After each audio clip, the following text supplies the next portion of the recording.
Good morning dear students. Gayatri Vidya Mandir senior secondary school चांचोर के YouTube channel पर सभी विद्यार्थियों का स्वागत है।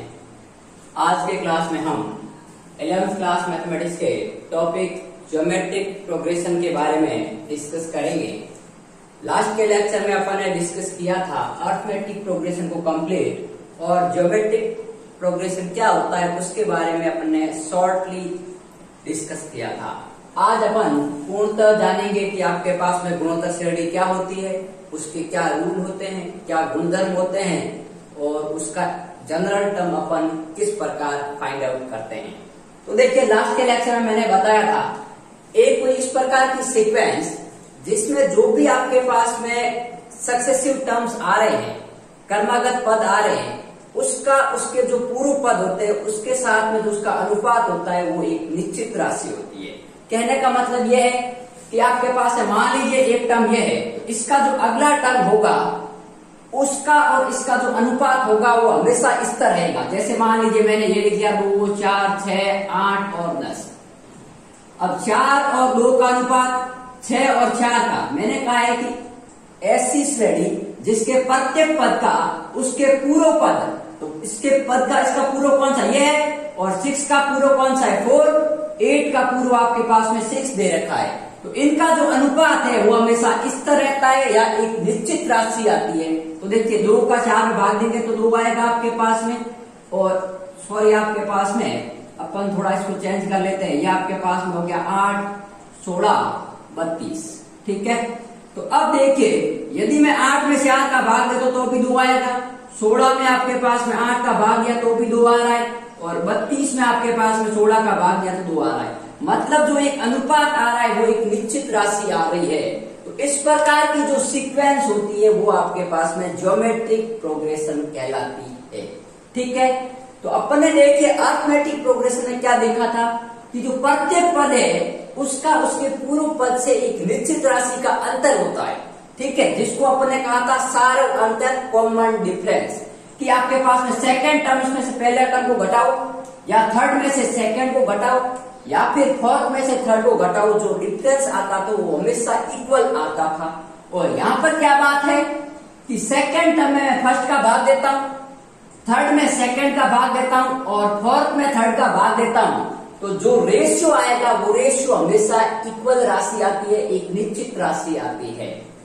ठीक है, तो मतलब जो ज्योमेट्रिक और अर्थमेटिक में जो मेन डिफरेंस है वो क्या है, उसमें एक अंतर आता था और इसमें एक अनुपात आता है। ठीक है, तो इसकी अपन डेफिनेशन कैसे लिख सकते हैं, देखिए तो इसकी डेफिनेशन के लिए अपन बात करें यदि, तो इस प्रकार अपन इसकी डेफिनेशन को परिभाषित करेंगे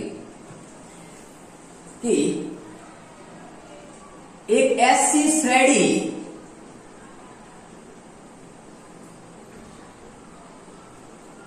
जिसके प्रत्येक पद का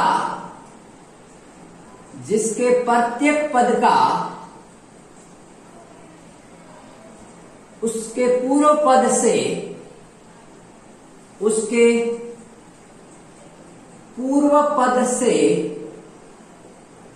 अनुपात एक निश्चित राशि होती है, निश्चित राशि होती है।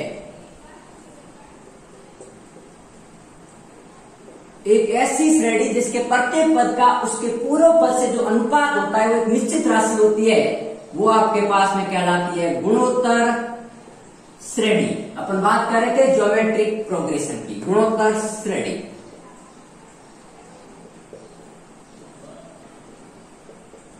अब बात सुनिए, अपन ने कहा था कि वहां पर एक निश्चित अंतर आता है, उसको सार अंतर कहा था। तो यहां पर जो एक निश्चित अनुपात आएगा, एक आपके पास में अनुपात आएगा, तो उस अनुपात को क्या कहेंगे, सार अनुपात। तथा निश्चित अनुपात को सार अनुपात या कॉमन रेशियो, सार अनुपात, जिसको अपन आर से डिनोट करेंगे, उसको अपन ने डी से किया था। डी मतलब डिफरेंस, आर मतलब रेशियो, तथा निश्चित अनुपात को सार अनुपात कहते हैं। अब देखिए इसकी एक डेफिनेशन अपन और भी कह सकते हैं कि एक कोई अशून्य संख्याओं की ऐसी श्रेणी जिसका जो प्रत्येक पद है वो उसके पूर्व पद को एक निश्चित संख्या से गुणा करने पर आता है। कैसे देखिए, जैसे मान लीजिए ये 2 है, इसको मैं एक निश्चित संख्या से गुणा करता हूं। मान लीजिए मैं 2 से गुणा कर रहा हूं, तो 2 को 2 से गुणा कितने आए 4। अब 4 को 2 से गुणा करूंगा तो कितने आएंगे 8। 8 को 2 से गुणा करूंगा तो कितने आएंगे 16, और 16 को 2 से गुणा करूंगा तो 32। तो पहले टर्म को यदि अपन गुणा कर रहे हैं तो सेकंड में वापस क्या करेंगे, उसी संख्या का भाग देंगे तो वापस पहला टर्म आएगा ना। तो आपके पास में ये डेफिनेशन लिख सकते हो, या फिर ऐसा लिख सकते हो कि एक ऐसी श्रेणी जिसका प्रत्येक पद उसके पूर्व पद को एक निश्चित संख्या से गुणा करने पर प्राप्त होता है, तो उस प्रकार की सीक्वेंस को अपन ज्योमेट्रिक सीक्वेंस या गुणोत्तर श्रेणी के नाम से जानते हैं। अब मेरी बात सुन, ये एक गुणोत्तर श्रेणी है और इसके एग्जाम्पल क्या हो सकते हैं। मान लीजिए आपके पास में 1/2, 1/4। अब मेरी बात सुनो, क्या ये आपके पास में, जैसे मैं लिख रहा हूं 1/8, 1/16, आपको चेक करना है कि क्या ये गुणोत्तर श्रेणी है या नहीं। मैंने क्या कहा है कि आपको ये चेक करना है कि ये गुणोत्तर श्रेणी है या नहीं। तो मैंने क्या कहा है कि इसके प्रत्येक पद का उसके पूर्व पद से अनुपात हमेशा एक निश्चित राशि आनी चाहिए। तो देखिए 1/2 में मैं 1 का भाग दूंगा तो 1/2 ही आएगा। अब देखिए 1/4 में 1/2 का भाग दूंगा तो क्या आएगा भाई आपके पास में 1/4 इंटू 2/1, तो ये भी 1/2 आ रहा है। अब मैं 1/8 में 1/4 का भाग दूंगा तो भी 1/2 आ रहा है। इसका जो कॉमन रेशियो था वो आपके पास में था 2, और इसका कॉमन रेशियो क्या आ रहा है आपके पास में 1/2। तो ये भी एक गुणोत्तर श्रेणी है। एक मैं और बताता हूं आपको, देखिए मान लीजिए आपके पास मैंने लिख दिया 1, अब मैंने लिख दिया -4, अब ले लिया मैंने आपके पास में अपन -4 से मल्टीप्लाई किया आपके पास में 16, ठीक है, और ये हो गया आपके पास में -48। क्या ये गुणोत्तर श्रेणी है या नहीं, तो चेक करते हैं। देखो -4 में 1 का भाग गया तो -4 आए, 16 में -4 का भाग दिया तो -4 आए, -48 में 16 का भाग दिया तो आपके पास में क्या आ गया अच्छा यहाँ पर 64 आएंगे, ध्यान रखना, तो ही गुणोत्तर श्रेणी होगी, वरना गुणोत्तर श्रेणी नहीं होगी। तो यहाँ पर आपके पास में 64 कर लो तो -4 आ जाएंगे। अब देखिए ये सब प्रकार की श्रेणी है वो गुणोत्तर श्रेणी है। जैसे अपन ये कह सकते हैं AR², AR3, ये इस प्रकार की श्रेणी है, ये भी आपके पास में गुणोत्तर श्रेणी है, क्योंकि मैं इसमें इसका भाग दूंगा तो आ रहेगा, इसमें इसका भाग दूंगा तो भी आ रहेगा, इसमें इसका भाग दूंगा तो भी आ रहेगा। अब मेरी बात सुनो, आपने क्या चीज नोटिस की है, क्या देखा है कि एक तो यहां पर देखो कि यदि किसी गुणोत्तर श्रेणी का अल्टरनेटिव टर्म, मतलब आपके पास में एकांतर पद, अब पहले तो देखो एकांतर पद कहते हैं किसे, एकांतर पद बेटा उसे कहते हैं कि एक पद छोड़कर एक, जैसे इसका अल्टरनेटिव ये आपके पास में, इसका आगे वाला ये, तो यदि एकांतर पद में चिन्ह चेंज हो रहे हो, यहाँ ये पॉजिटिव है फिर नेगेटिव फिर पॉजिटिव फिर नेगेटिव, तो ऐसी श्रेणी का सारवंतर हमेशा ऋणात्मक आता है। तो इसका सारवंतर क्या होगा भाई, अभी अपन ने निकाला -4, तो मैं 2 पॉइंट आपको लिखवा लेता हूं। ये चारों है वो आपके पास में कौन सी श्रेणी है, जीपी है। अब मेरी बात सुनो, मैं आपको 2 नोट डाल के लिखवा रहा हूं, इंपोर्टेंट बातें हैं कि एक तो आपके पास में यदि किसी गुणोत्तर श्रेणी, जिसको अपन हिंदी शॉर्ट में लिखेंगे जीपी, यदि किसी गुणोत्तर श्रेणी के एकांतर पद, एकांतर मतलब एक छोड़कर, एकांतर पद धन व ऋण चिन्ह के हो, धन मतलब पॉजिटिव और ऋण मतलब नेगेटिव चिन्ह के हो, तो उस जीपी का, उस गुणोत्तर श्रेणी का सारव अनुपात हमेशा ऋणात्मक होता है, सारव अनुपात हमेशा ऋणात्मक होता है।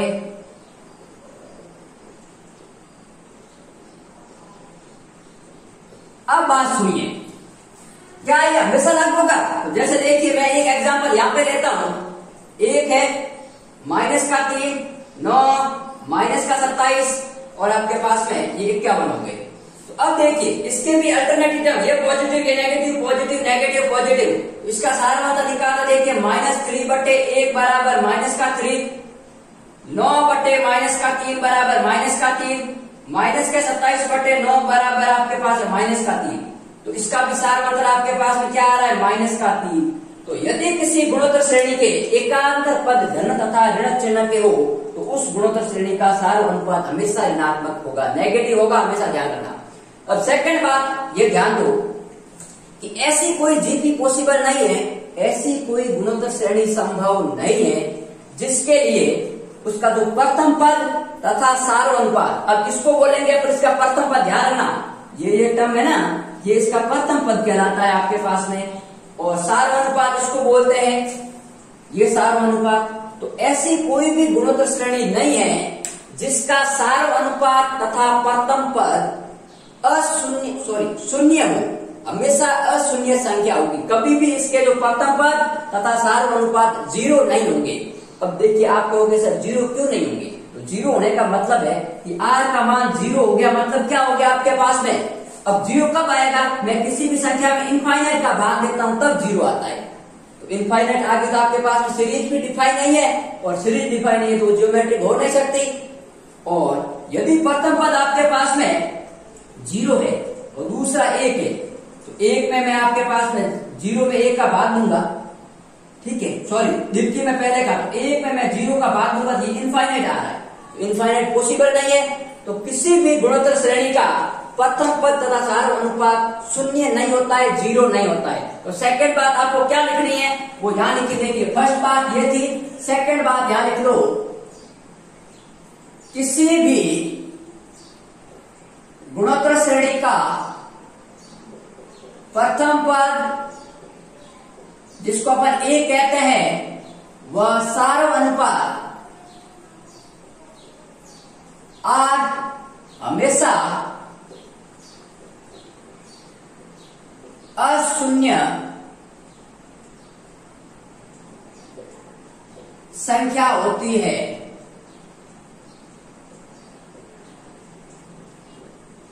ठीक बात। तो ये तो थी आपके पास में इसकी डेफिनेशन की गुणोत्तर श्रेणी क्या होती है, उसके क्या एग्जाम्पल हो सकते हैं, और कोई श्रेणी दे रखी है तो अपन कैसे चेक करेंगे कि यह गुणोत्तर श्रेणी है या नहीं। तो आपको एक अनुपात निकालना है, वो अनुपात हमेशा एक स्थिर राशि या निश्चित राशि आए तो आप कहोगे कि वो श्रेणी आपके पास में गुणोत्तर श्रेणी है, ठीक है। और 2 पॉइंट हमेशा ध्यान रखना। अब मैं किसी भी जीपी का nवां पद कैसे निकालता हूं उसको लेकर अपन बात करेंगे। तो देखिए अपन निकालेंगे गुणोत्तर श्रेणी का व्यापक पद या जनरल टर्म्स। इसको पहले आप नोट कर लेना, दोनों पॉइंट्स को स्क्रीनशॉट लेके।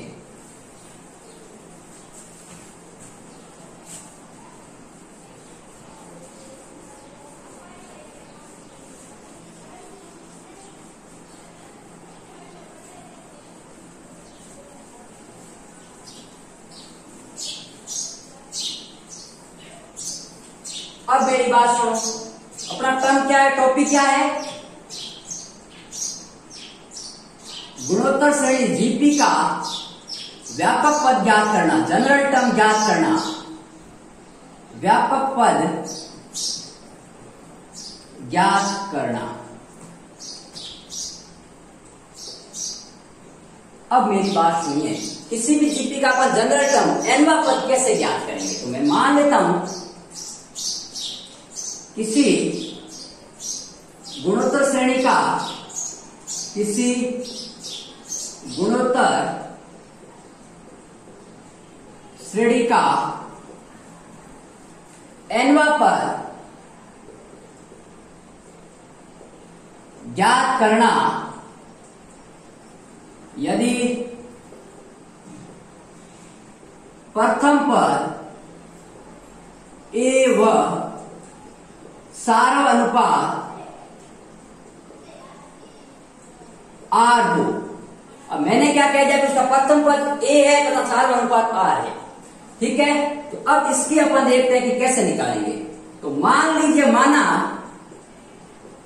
T1, T2, T3 and so on आपके पास में अपन मान लीजिए Tn जो इसका nवां पद है, ठीक है।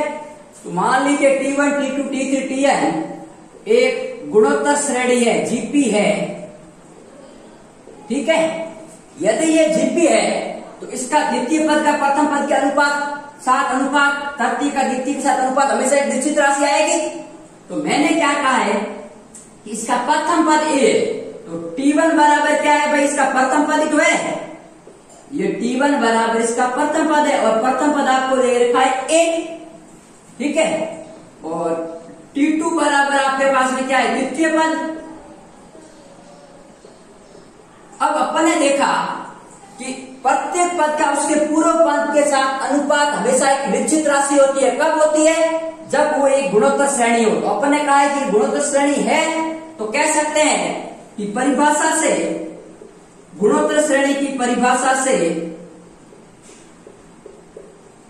T2/T1 होगा, वो क्या होगा आर, क्योंकि एक निश्चित राशि होती है। अभी मैंने बताया वो निश्चित राशि क्या कहलाती है, सारों अनुपात कहलाती है, ठीक है। तो T2/T1 = R।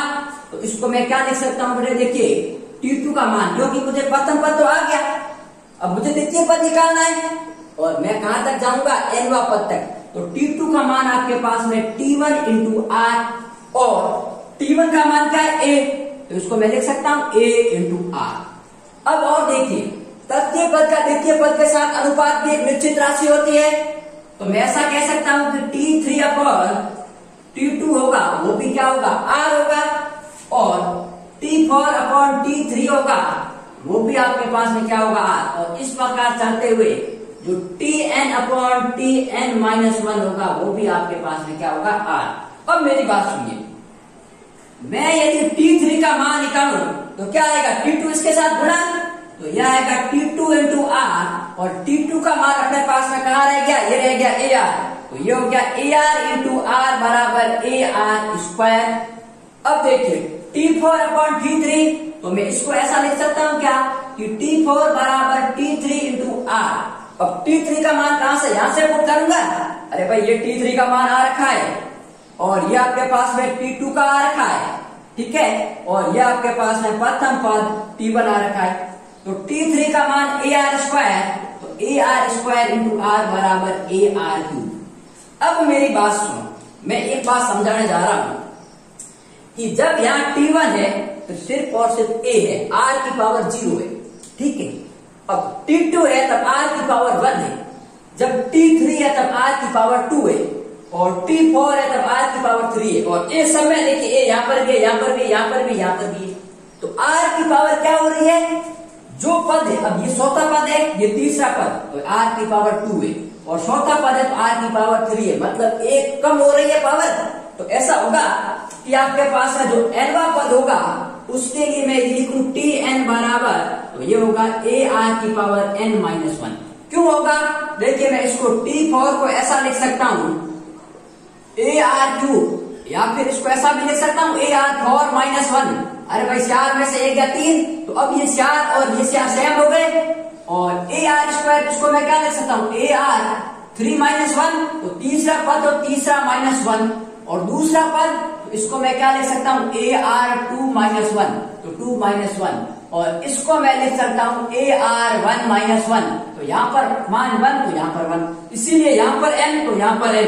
तो ये है आपके पास में जनरल टर्म्स, व्यापक पद, जनरल टर्म्स ऑफ जीपी, गुणोत्तर श्रेणी का व्यापक पद अपन निकालेंगे, वो आपके पास में ये आएगा nवां पद।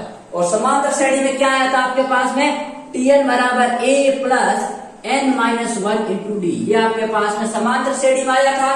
लेकिन अभी अपन बात करेंगे गुणोत्तर श्रेणी की, तो ये बात करेंगे, ठीक है। तो अब अपन ने nवां पद निकाल दिया, प्रोसीजर से निकाला है, और अपन क्वेश्चन में भी निकालेंगे। अब मेरी बात सुनो, अपन ने कहा था कि समांतर श्रेणी आपके पास में फाइनाइट भी होती है, इनफाइनाइट भी होती है, तो क्या गुणोत्तर श्रेणी भी ऐसी होती है, तो मेरा जवाब है हाँ, गुणोत्तर श्रेणी भी फाइनाइट भी होती है, इनफाइनाइट भी होती है। यदि इनफाइनाइट है तो अपन उसका आगे से पद निकाल सकेंगे, लेकिन पीछे से उसका पद की अपन गणना या अनुमान नहीं लगा सकते।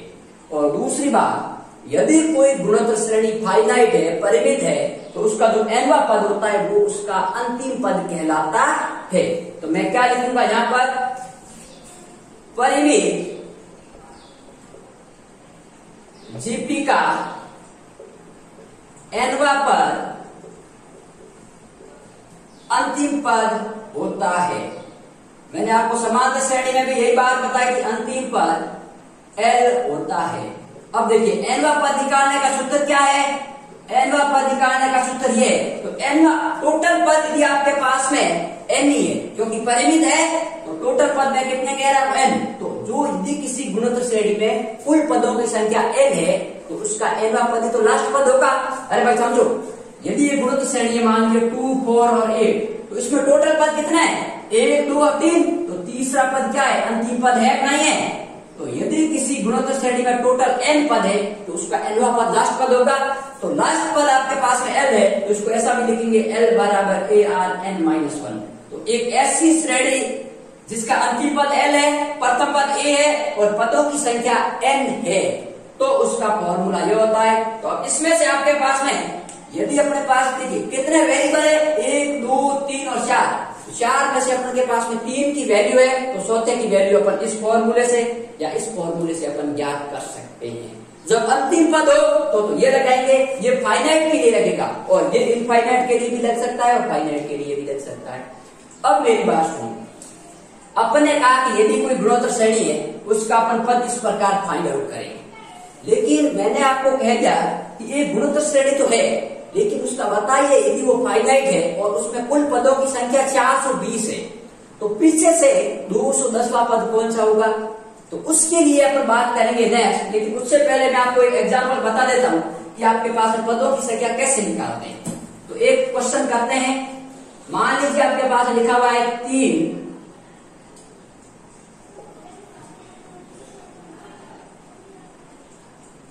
ठीक है, और ये आपके पास में इनफाइनाइट जीपी है। अब जीपी है कि नहीं है पहले आपको पता करना है। इसमें दो क्वेश्चन है, क्या ये गुणोत्तर श्रेणी है? सेकंड है, यदि जीपी हो तो, यदि जीपी हो तो 105वां पद ज्ञात करो, 105वां पद ज्ञात करो। अब मेरे बात पहले अपन को कैसे चेक करना है कि जीपी है या नहीं? तो जीपी के लिए मैंने क्या बताया था? सार्वनुपात हमेशा वही रहना चाहिए। तो देखिए मैं भाग देता हूं, R बराबर 12/3, 12 में 3 का भाग्य 4, 48/12, 12 चौकों 48, सब क्या आ रहा है आपके पास में? 4 ही तो आ रहा है। अतः दी गई श्रेणी आपके पास में जीपी है। अब मुझे निकालना इसका 105वां पद, तो यहां पर देखिए nवां पद निकालने का फॉर्मूला यहां है, n का मान कितना है? 105 है। तो 105वां पद निकालते हैं, देखिए तो अपन यहां से मैं थोड़ा इसको साफ कर देता हूं, तो इसका nवां पद अपन निकाल लेते हैं। अब बात सुनो, अपन को क्या निकालना है? 105वां पद। मैं इसी को आगे कर रहा हूं, ठीक है। तो 105वां पद, तो 105वां पद मतलब आपके पास में क्या हो गया? T 105, ठीक है। तो क्या हो गया? AR 105 minus 1। अब A क्या है? प्रथम पद, प्रथम पद कितना है? 3, तो 3 और सार्वनुपात कितना आ गया आपके पास में? 4, तो 4 इंटू 104। तो ये इसका आपके पास में आंसर है। जब इसकी पावर 6 या 7 तक आए तो उसको सॉल्व करो, नहीं तो इसका सीधा लेके आ जाओ आपके पास में इसका 105वां पद ये, ठीक है। तो ये तो था आज का लेक्चर अपना 11, जिसमें अपन ने गुणोत्तर श्रेणी के इंट्रोडक्शन के बारे में बात की। नेक्स्ट लेक्चर में अपन इसके प्रथम n पदों का योग कैसे ज्ञात करते हैं, और यदि कोई गुणोत्तर श्रेणी फाइनाइट है तो उसके पदों की संख्या यदि अपन को ज्ञात है या अंतिम पद ज्ञात है तो उसका पीछे से अपन 18वां पद, पीछे से 20वां पद कैसे ज्ञात करते हैं उसके बारे में डिस्कस करेंगे।